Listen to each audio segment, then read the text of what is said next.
When the Sabbath was over, Mary Magdalene and Mary the mother of James and Salome bought spices so that they might go and anoint him. And very early on the first day of the week, when the sun had risen, they went to the tomb. They had been saying to one another, "Who will roll away the stone for us from the entrance to the tomb?" When they looked up, they saw that the stone, which was very large, had already been rolled back. As they entered the tomb, they saw a young man, dressed in a white robe, sitting on the right side, and they were alarmed. But he said to them, "Do not be alarmed. You are looking for Jesus of Nazareth, who was crucified. He has been raised. He is not here. Look, there is the place they laid him. But go, tell his disciples and Peter that he is going ahead of you to Galilee. There you will see him, just as he told you." So they went out and fled from the tomb, for terror and amazement had seized them. And they said nothing to anyone, for they were afraid. Well, good morning and a very happy Easter to you. My name is Alan Rose. I'm one of the leaders of York City Church, and I'd just like to share a few Easter reflections with you today. To begin with, I'd like to talk about a running joke in my household, though. My wife has this strange ability to not be able to remember a film that she has seen, even if it was only a couple of weeks ago. And even more strange is with this selective amnesia that she has, she will never, ever willingly watch a film twice because she thinks, well, I've seen it before. What's the point in watching it again? It's just a waste of time, even though she probably won't remember what it's about anyway. Needless to say, on a number of occasions during our married life, I have tried to smuggle a film through the wife filter in order to see how far we can get into it before she realizes, or I should say, if she realizes that she has seen it before. I think that part of the problem is that the films that my wife likes to watch don't generally deserve to be rewatched or scrutinized in any great depth. I'm sorry, darling, I shouldn't be talking about you like this. Now look, some films really do need to be watched again. Some almost demand repeat viewings, and not always the ones that I like, just to be fair to Susanna. Certain films just have this something else, this extra, this ingredient to them. Some films are classics. Some films never exhaust what they have to say to us, no matter how many times we watch them. Perhaps it's the power of the story, the dialogue. Perhaps it's the particular lead actor in an incredible award-winning performance. Perhaps it's something about the content of the film that just reaches out and grabs us and shakes us. These guttural moments, these visceral moments where we're left breathless and wondering what just happened to me. And the film moves on, but we're left pausing, thinking, hey, what was that? And in those moments, I guess, life will never be the same again. Granted, films like that are few and far between, but I'm sure that you can think of instances when great art, whether it is music or film, grips you and changes you. And that means that you have to go again and you have to listen or watch or see again because something happened to me there and I need to go back to that. If the gospel, according to Mark, was a movie, it would potentially do all of those kinds of things to you as you followed its fast-paced, breathless style of storytelling. Mark's telling of the story of Jesus moves breathlessly through scene after dramatic scene. One of Mark's favorite words is immediately, and there's this constant sense of immediately, and this happened and immediately, and it's quick, and it doesn't let you really settle or rest very easily. And then it comes to a dramatic climax. Mark tells his story about Jesus of Nazareth to make clear that Jesus is God in human form, so that to see Jesus of Nazareth is simply to see God. This is the divine person in the flesh before your very eyes. Now, ironically, in Mark's Gospel, the place you most clearly see God in human form, in the person of Jesus of Nazareth, is the cross. It's the moment of Jesus' crucifixion.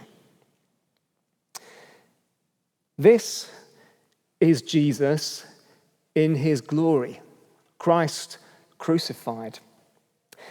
But Mark's story doesn't end with the cross. Sure, it kind of has a climax, if you like, in the cross. That's the big sort of kaboom moment of the story, but it doesn't end there. Mark's gospel, in fact, ends with a strange, enigmatic story about a couple of women who had followed Jesus, heading out to Jesus' tomb to embalm his presumably dead body. And naturally, as they're on the way, the question arises, well, how are we going to shift the large stone that was rolled in front of the tomb when his body was placed in there? How will we get that out of the way so that we can get in to see the body of Jesus and embalm him? Surprisingly, when the women arrive, the stone has been shifted, and an angelic figure announces to them that Jesus is alive. It's an odd story on a number of different levels. If you were going to, let's say, fabricate a story about the resurrection of Jesus from the dead, frankly, you could do better and you could work harder. If you were setting out to prove the resurrection of Jesus from the dead, well, you'd probably have the resurrected person actually appear in that bit of the story with a flash of light, a puff of smoke, a gleaming tooth. Ba-ba! Here he is with some message from beyond the grave. This is the big moment. Ta-da! If you were going to make it plausible somehow, if the whole point of the story was the plausibility of the resurrection of Jesus from the dead, you would surely make the ending somehow bring all the pieces together satisfactorily. Just like a good novel or movie does, it all makes sense in the end. And there's a resolution to the whole thing. But Mark doesn't do any of that. Frustratingly, Mark just doesn't play by our rules when it comes to ending off a story well. Mark has the women, terrified and amazed, running home and keeping stumm. It's all very odd, don't you think? This is not, I guess, the Easter story we would choose to write. In fact, it's probably not the Easter story that most Christian preachers in contemporary Christianity have chosen to tell, because it's odd. Maybe we're expecting Mark to do things that he never intended to do with his gospel, with the story that he tells. Let's look at what the angel says to the women at the end of the story. This angelic figure says he has been raised. He is not here. But go, tell his disciples and Peter that he is going ahead of you to Galilee. There you will see him, just as he told you. Wow. He's not here. He's in Galilee. The question is, why Galilee? What is it about Galilee that crops up in this moment, and why is it so significant? Well, one answer is that Galilee is where Jesus began his public ministry. Mark's gospel begins with John the Baptist, actually, and then Jesus being baptized in the Jordan, the Holy Spirit descending upon Jesus in the form of a dove, and God's voice saying, "This is my Son, my beloved, with whom I'm well pleased." And then we read that Jesus comes into Galilee and begins his public ministry, which involves teaching and preaching and casting out demons and healing the sick. It begins in Galilee. Galilee is also the place where Jesus tells Peter that he would meet him after he was raised.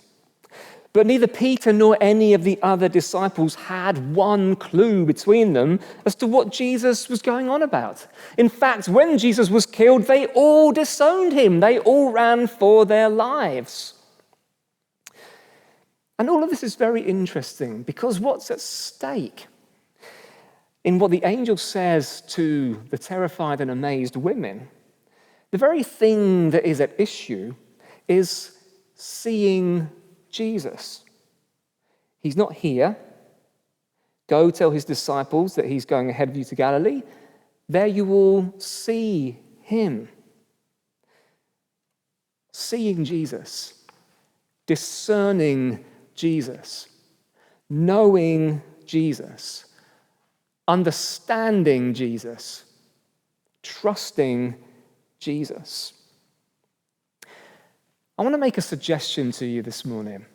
If you get to the end of Mark's gospel and hear the announcement that he has been raised, but don't go back to the beginning with a sense of breathless wonder, to read the whole thing through again with a brand new filter on reality that Jesus is alive, then you may never actually discern Jesus at all. You may never see him.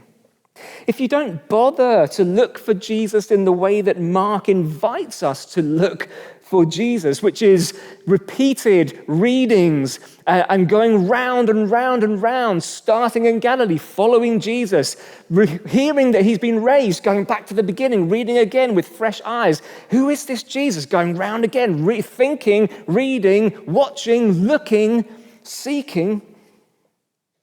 You might never truly see him.